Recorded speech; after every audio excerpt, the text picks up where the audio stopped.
저희는 이번 선거에서 그런 여의도의 어쨌든 정치 문화나 뭐 풍수나 이런 것에 의존하지 않고 오직 대한민국의 젊은 세대가 항상 넘쳐나는 이 강남역 일대, 그리고 저 테헤란로의 벤처거리, 이런 것들이 아마 저희의 힘이 되는 지점이 아닐까라는 생각해서 이렇게 정했습니다.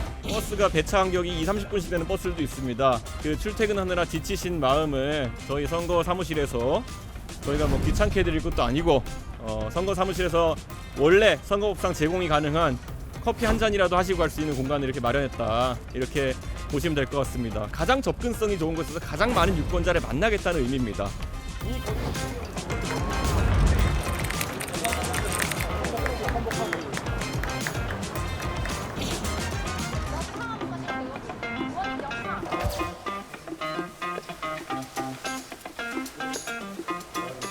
이렇게 페인트 칠하는 거 해보니까 감회가 새롭습니다. 제가 2014년쯤 강남에서 사업하고 있을 때, 그때는 선정릉역 가까이에 사무실이 있었는데, 그때 사무실 오픈하면서 페인트 칠했던 이후로 한 11년 만에 하는 것 같습니다. 그런데 항상 그때도 사업을 시작하면서 또는 사무실을 옮기면서 그런 기대와 그런 포부가 많이 함께 했던 것처럼, 지금 우리 대선 사무실의 시작도 그런 포부와 기대가 가득하다, 이렇게 말씀드릴 수 있을 것 같습니다.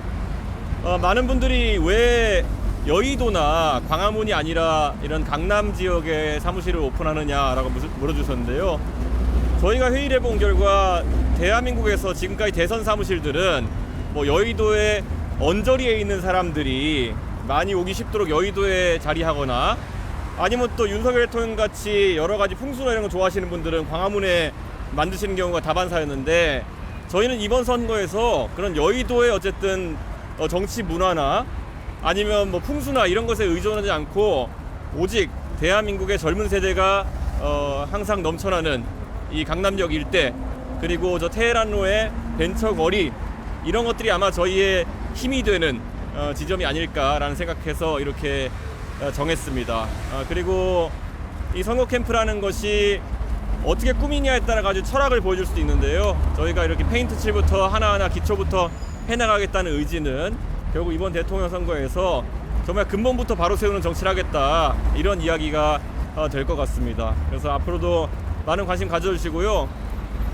사실 이 공간이 제가 서울에서 동탄으로 출퇴근할 때 항상 버스를 타는 지점입니다. 저 바로 앞인데, 그래서 이 강남대로 서편 라인에서만 이 퇴근 시간에 수천 명의 경기 남부 거주민들이 광역버스를 타기 위해 기다리는 줄이 있는데요.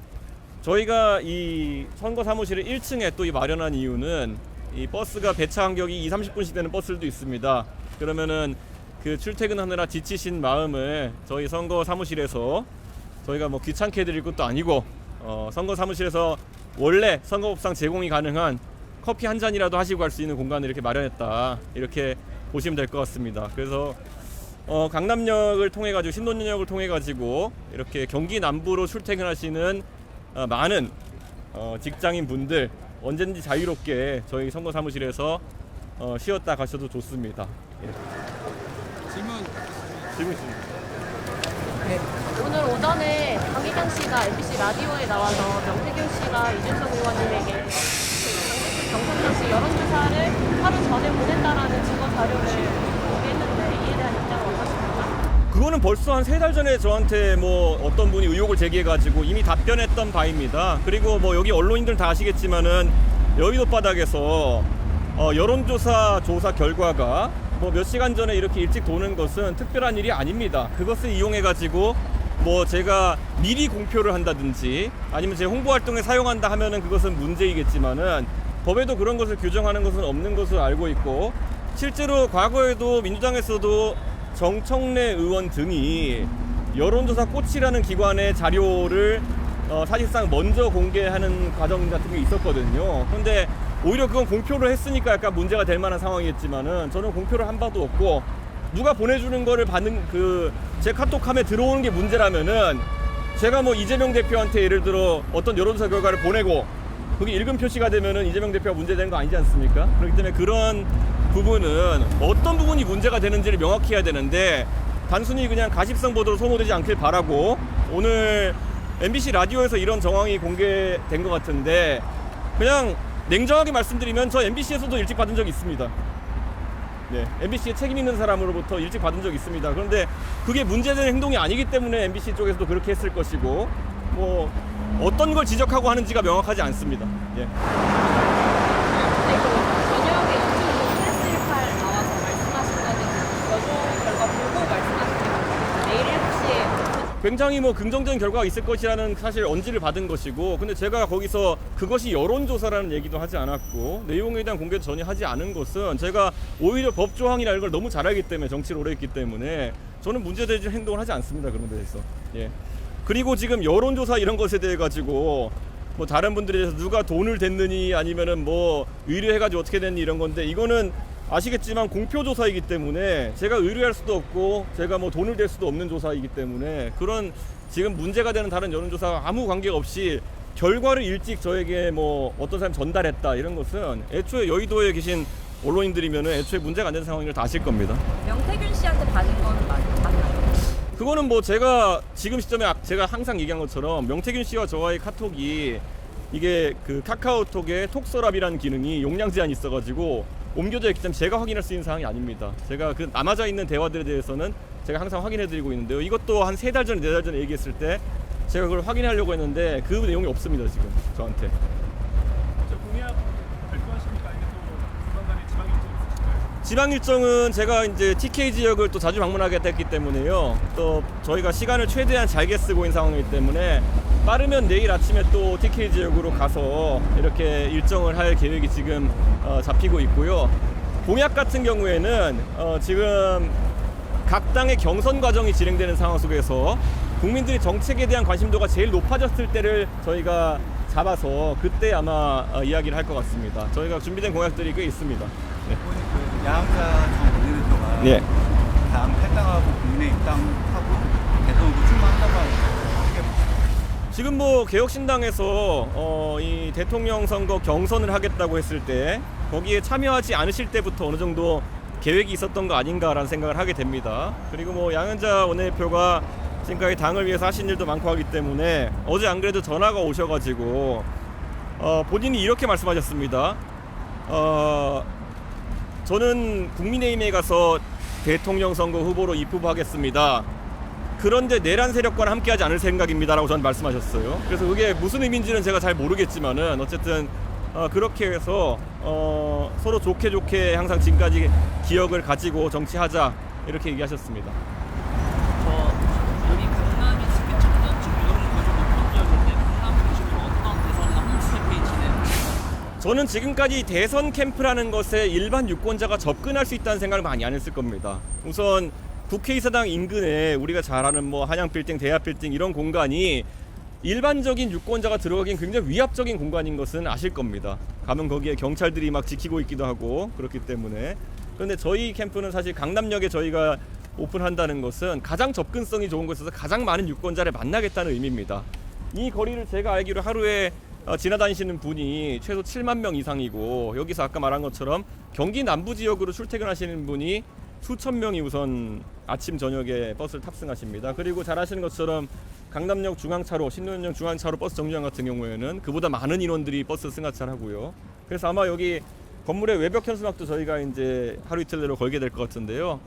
저희가 정책이나 이런 것들을 최대한 적극적으로 홍보하는 전략을 가져가겠습니다. 그리고 아까 말했던 것처럼 선거 캠프가 좀 편안했으면 좋겠습니다. 그래서 저희가 사실 저희 당원들한테 이미 어제, 그저께 저희가 모집하는 내용을 이야기했는데요. 혹시 우리 당원들 중에서 카페 같은 걸 운영해 보시거나 아니면 카페에서 또 아르바이트를 해보신 분이 있으면은 저희가 당원들이 참여해가지고 여기서 좀 품질이 좋은, 일반 선거 사무실에 가만 있는 그런 커피가 아니라 품질이 좋은 커피를 제공할 수 있는지 지금 알아보고 있습니다. 그래서 그런 것이 확립되면은 좀 다른 문화가 있지 않을까라는 생각을 하고요.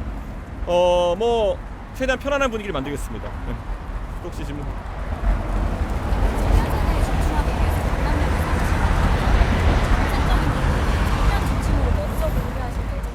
아닙니다. 대한민국 대통령으로 나가는 사람은 대한민국의 모든 세대와 모든 사람들 대상으로 해서 공약을 만들어야 되는 것이고, 실제 강남역이라는 공간도 제가 아까 경기 남부로 출퇴근하는 경기 남부에서 출퇴근하는 많은 분들, 우리 동탄의 평균 연령 같은 경우 34살이지만은 여기 드나드시는 분들의 평균 연령은 40대에서 50대 정도라고 보시면 됩니다. 그렇기 때문에 낮 시간대에는 2030이 자연스럽게 어울리게 되는 공간이고, 나중에 출퇴근 시간대는 4050이 어울리는 공간이 되기 때문에 굉장한 다양한 세대에 접근할 수 있는 공간이다, 이렇게 보고요.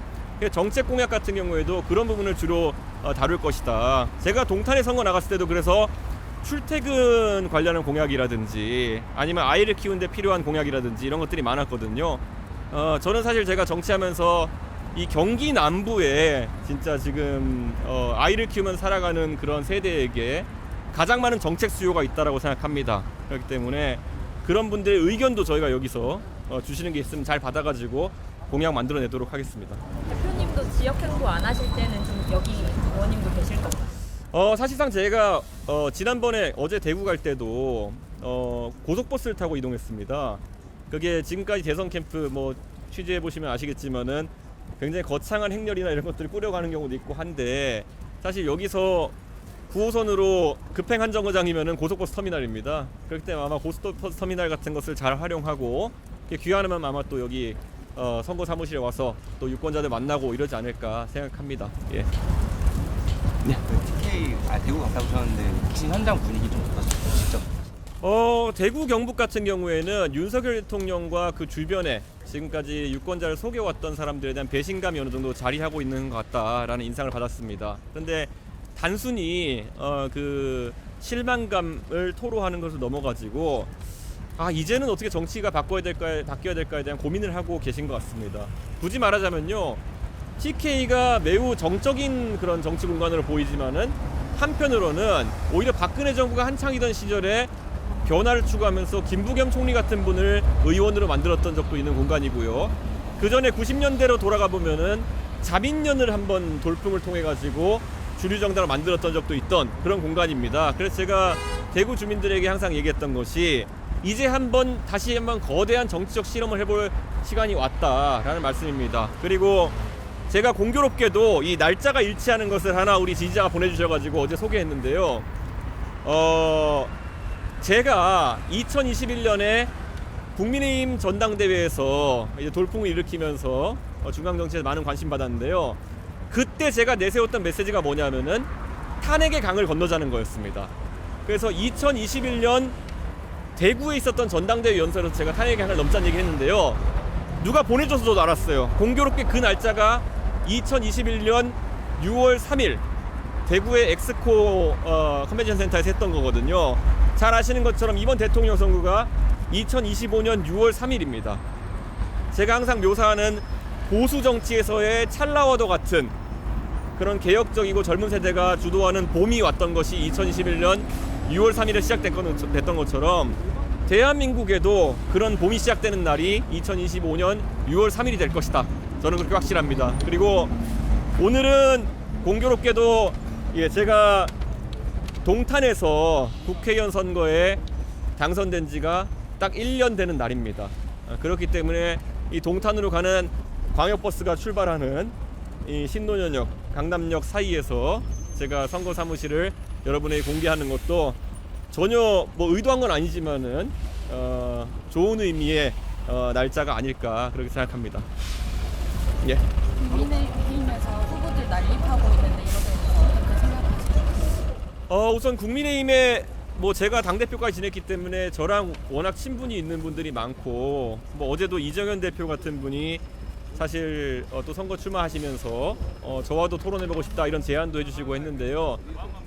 정말 감사하게 생각하고, 무엇보다 이정현 대표님 같은 경우에는 제가 당대표를 할 때 강력하게 추진했던 서진 정책의 모델이 됐던 분입니다. 그렇기 때문에 한창 그런 보수진영에서 잊혀지고 또 퇴색했던 그런 의미를 되살리는 의미에서 그런 아이디어를 이정현 대표님이 더해주면 참 좋겠다. 그리고 저도 조만간 이정현 대표님과 대화를 나눌 기회가 있을 것이다 이런 생각을 합니다. 그리고 뭐 다양한 후보군들이 나온다는 것이 일반적으로는 좋은 이야기일 텐데 안타깝게도 그 국민의힘이라는 당에서 결국 이번 경선 과정이 윤석열 대통령의 그림자에서 치러질 것이라는 그런 예상은 제가 지울 수가 없는 그런 상황입니다. 그래서 뭐 저희는 그 기간 동안에 미래를 보여주기 위해서 애쓰겠습니다. 저희는 이제 탄핵 찬성, 탄핵 반대 이런 걸로 저희 당내에서 이겨내는 상황이 아니기 때문에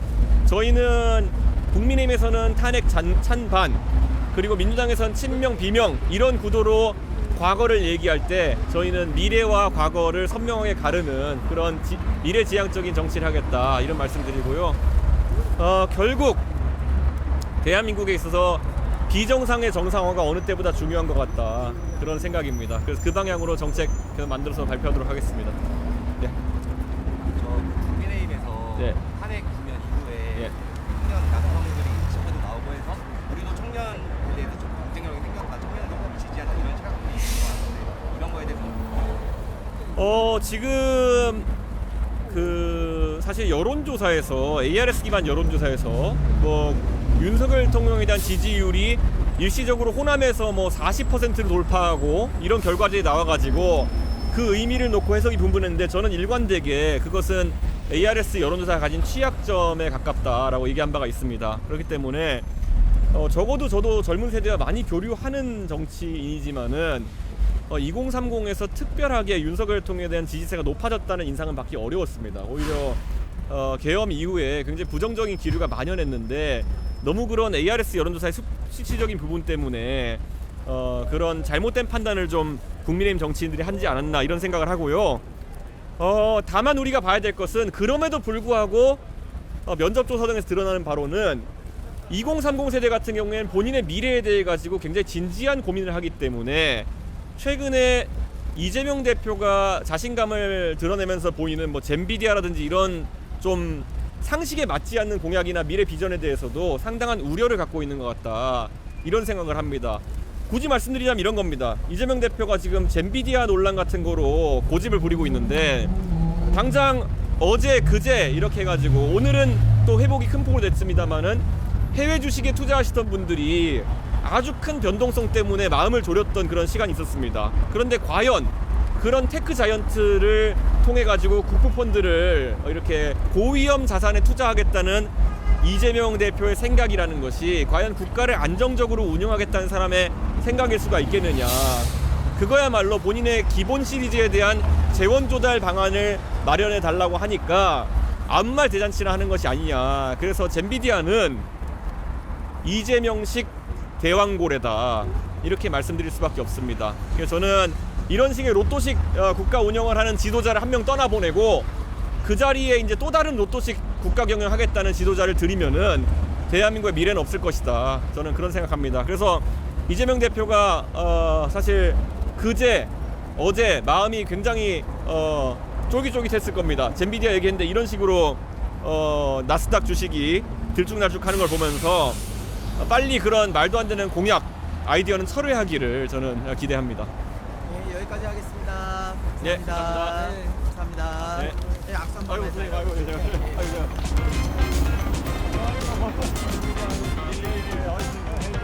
아이고.